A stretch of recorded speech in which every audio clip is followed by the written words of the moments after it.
Imagine emotion is a geyser, and there's this of energy just pouring out. It's Old Faithful.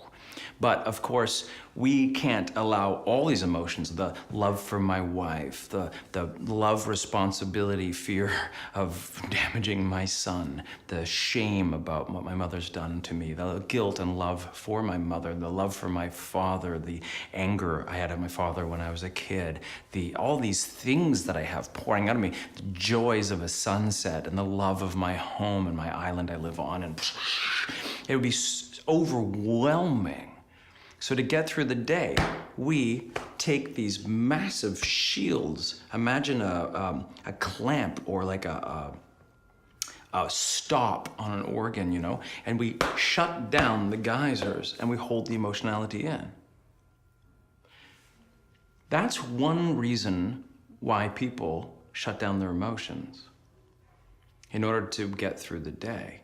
Then we see, of course, I see my son and then, or I see my wife and the emotions come out. Or somebody cuts me off in traffic. This emotionality we're holding in, well, what happens is we get really good at it, to the point that we forget we're doing it, and we sear in that emotionality, and that emotionality now has nowhere to go. So what happens is audience members go to movies or theater or watch television or pirated downloaded material on their computers or whatever, but they're watching story, or they go to stand-up, or they go to sketch comedy, or they go to the symphony, or they go to the ballet. They go to some kind of narrative art form. They sit in the dark, and when no one's looking, the music, the movie, the story makes them go,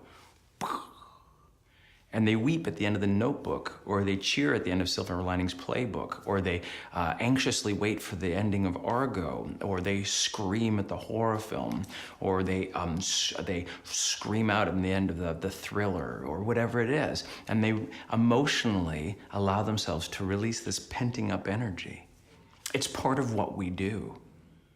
Again, to go back to the beginning of this talk, as an actor, if you're not inside that emotional life of your character, you're not allowing the audience to live vicariously through you. You're not allowing the audience to emotionally release theirs.